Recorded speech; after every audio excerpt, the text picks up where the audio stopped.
In the first day of school, I met Lena McLin. Wow. And I didn't ask for a music class. I didn't know what classes I would get. I just went to the next level, went to school. Right.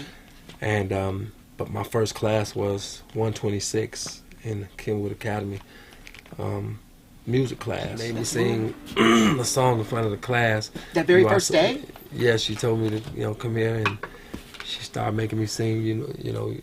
You are so beautiful. And she told me to just repeat after her, and I would. Right. And from the first note, kids was starting to mumble between each other, like in a good way. Yeah. And then she told me to hit a run, and then I hit a run. And of course, if you know how to run a little bit in high school when you're singing, all the girls and everybody gonna go up. So, and that's what happened. And then she made me do a talent show. She put on a talent show, and I told her, there's no way I'm finna go out there in front of all those people. Right. So she said, put on some dark glasses. You're going to act like you blind. You're going to do Ribbon in the Sky by Stevie Wonder. And Charles Craig was a pianist at the time there. He's going to play. And I had a friend of mine walk me out as if I was blind. And I got to hitting Stevie Wonder. And out of nowhere, girls and everybody went up. And I just remembered that I had never gotten that feeling on the basketball court. Wow. And I was like, oh my God, what's going on? I didn't know if somebody was standing behind me. Was it a fire drill? What's going on? These people screaming. I was like, I ain't never got this feeling on no basketball court.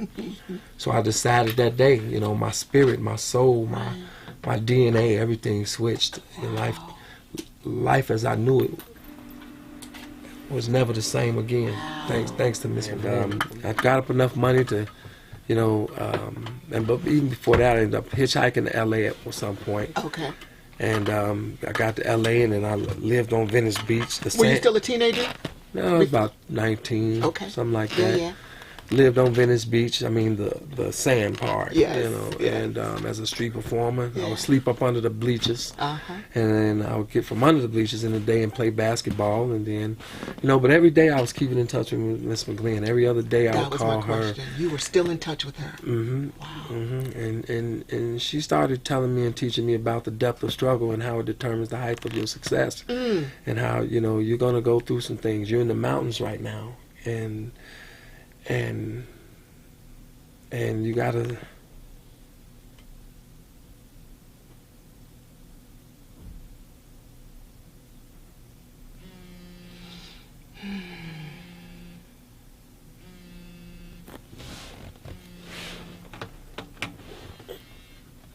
you say you're in the mountains right now, and you have to struggle, and struggle is gonna build character. It's gonna make you strong.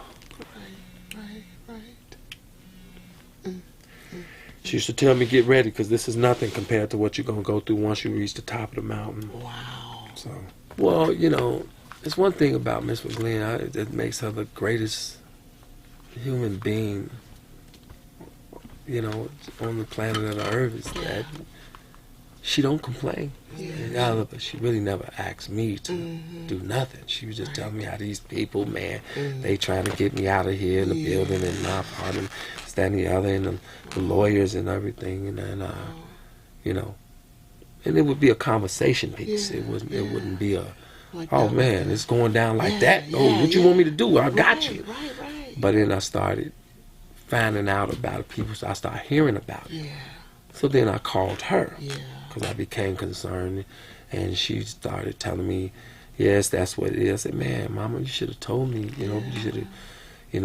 She said she didn't want to bother me. She know I'm dealing with a whole lot of stuff. Yeah. I started crying because I couldn't believe that. I got really just like, man. I said, you made me. I'm your son. I'm like, my duty is to be there for you, just like you've been there for me in any way I can. So, well, like any son to a mother, no son can bear the thought of his mother being put out of anything, And I'm no different, I'm just as human as that. And when I heard it, like I say, I will go through, as my uncle used to say, hell with gasoline draws on before I let that happen. I got you.